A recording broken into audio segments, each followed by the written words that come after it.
We have a new WGS test result from Hungary for a rare line of J2b-L283. Until now, this particular line was only found in 2 samples from Tuscany. They don't descend from the common ancestor that 95% of us living J2b-L283 descend from.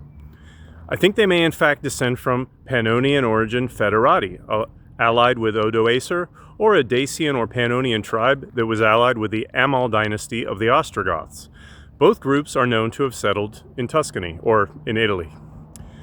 These 2 groups have a colorful history, and if this theory is correct, then members of this rare J2b-L283 line may have fought in the Battle of Moesia, where Germanic tribes jockeyed for control of Pannonia after the fall of the Huns, Germanic and other tribes. Any German-speaking J2b-L283 may find it interesting that one of their distant mainline relatives may have taken part in the historical conflict between Theodoric and Odoacer in the 5th century Italy, which became a major subject for Germanic heroic legend and is the topic of the Hildebrandslied, the earliest poetic text in German. Before I get into some details, keep in mind that this is just my working theory and it isn't proven by ancient DNA samples yet. Why am I looking at early medieval history? It's because the most recent common ancestor of the men, J2b-Ft289318, is estimated to have lived about 1,300 years ago. That figure could change when WIFIL updates their tree. Why am I focusing on historical migrations from Central Europe to Italy and not the other way around? Because the general pattern we see for lines of J2b-L283 found in both Italy and further east in Europe is that the ancestor was originally living in South Central Europe or the Balkans. Okay, first theory. Odoacer, believed to be at least partly of Germanic origin and coming from the Middle Danube, was part of the Roman military establishment and rose to become leader of the Foederati military forces of Italy, which included Rugii and Heruli, Germanic tribesmen. Jordanes writes that Odoacer was leader of the Sciri, the Heruli, and allies of various races. In the words of J.B. Bury, they, the Foederati, desired to have roof trees and lands of their own, and they petitioned Orestes to reward them for their services by granting them lands and settling them permanently in Italy. Orestes refused to grant them lands. He was like the leader of the Italian part of the Western Roman Empire at that time. So Odoacer led the revolt of Herulian, Rugian, and Scirian troops that deposed Romulus Augustulus, the young son of Orestes, that he elevated to emperor. Odoacer did not settle his Foederati in one specific area. Instead, they were integrated into the Roman military and administrative structures across Italy after he deposed the last Roman emperor, that Romulus Augustulus. This is the famous where historians say that's the end of the Roman Empire, when Odoacer said, "I'm the king."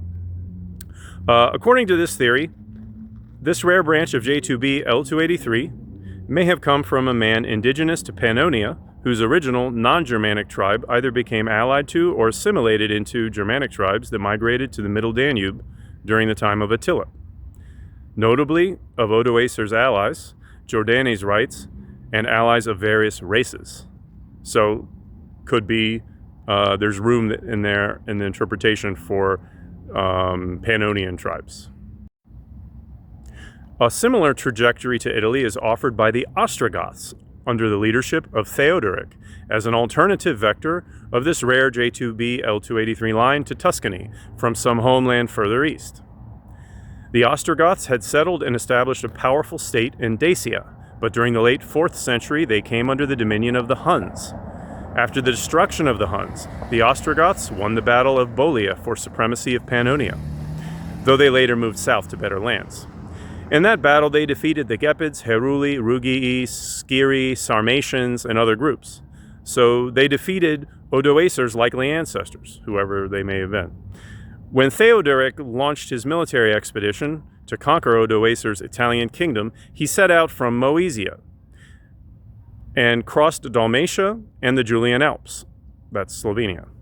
Because Theodoric's army doesn't appear to have traveled through Pannonia, then according to this theory, the modern sample from Hungary could descend from an Ostrogoth or allied Pannonian during the previous period of Hunnic domination up to the moment when the Ostrogoths left Pannonia. Because the Ostrogoths had previously settled in Dacia, there is the possibility that a J2b-L283 male line from the approximate area around the Carpathian Mountains, that's Dacia, may have migrated to Pannonia as an assimilated Ostrogoth or allied tribe. In the end, Theoderic's forces defeated Odoacer's in Italy, and Theoderic murdered Odoacer with his own hands, using a sword, while feasting with him. He was supposed to be feasting with him.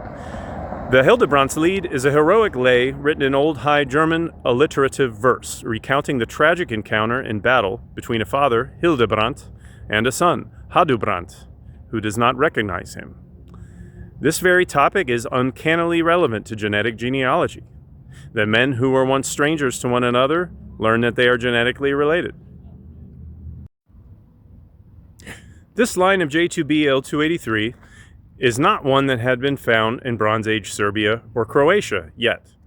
In other words, they don't descend from the line that 95% of us living J2b-L283 descend from, found in Bronze Age samples from Mokran, Serbia, or the Cetina culture that went on to dominate the Adriatic coast. This line split from what went on to become the main, more prolific line of J2b-L283 around 3100 BCE. Since their line has not yet been found in ancient samples from Croatia or Serbia, it could mean that their ancestors weren't part of the group or groups of J2b-L283 that migrated to the Balkans during the Bronze Age. For example, this line may have remained in or around Moldova, where we know that some J2b-L283 had been living in the Bronze Age, based on ancient samples. Or, if they did migrate to South Central Europe or the Balkans, scientists just haven't found and sequenced their remains yet. This could be the case because there were not very many descendants in that line, or they were not buried in places that archaeologists can easily identify or have the funds to conduct the research. When considering these possible Germanic tribes as vectors of this rare J2b-L283 line to Tuscany, it's also important to appreciate the context that numerous, I think upwards of 50 ancient samples dating to the Pannonian Avar period were found positive for the more prolific, more modern prolific line of J2b-L283. So we know, and this is a group, well, the original, the Avars came from Asia, and then they settled in Central Europe. But these indigenous men from Central Europe, like Pannonia and neighboring areas, they adopted some of the culture, and that's why the material culture is called by archaeologists today Pannonian Avar.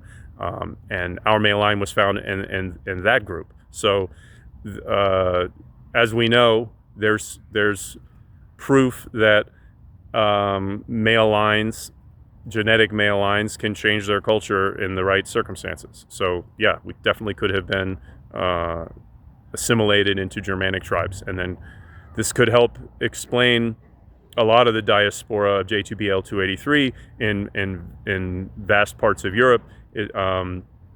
Roman mediated migration is definitely one, I think, strong factor in a lot of the distribution of J2b-L283, but there are other factors that are also possible and likely in some cases if you look at the geography. There is a similar interesting case with one of my Y-DNA consulting clients. He is haplogroup I2A S17707. His closest living relatives are mostly from the British Isles, yet an ancient sample from the Bronze Age shows that his ancestors were more likely living around the area that is now Hungary originally. I explained to him that his male line ancestors may have been assimilated into later groups such as the Sarmatians, who were known to have been deployed to the British Isles by Marcus Aurelius. There was also a more distantly related sample in his haplogroup that was considered to belong to the late Sarmatian cultural group of Hungary. If you didn't know, I do offer Y-DNA consultation to help my clients reach their Y-DNA research goals, including but not limited to identifying potential male line relatives on the basis of STR results, theorizing on the ancient origins of their male line ancestors and their migration paths that they may have taken, and editing papers and more. Reach out, hunterproven@gmail.com.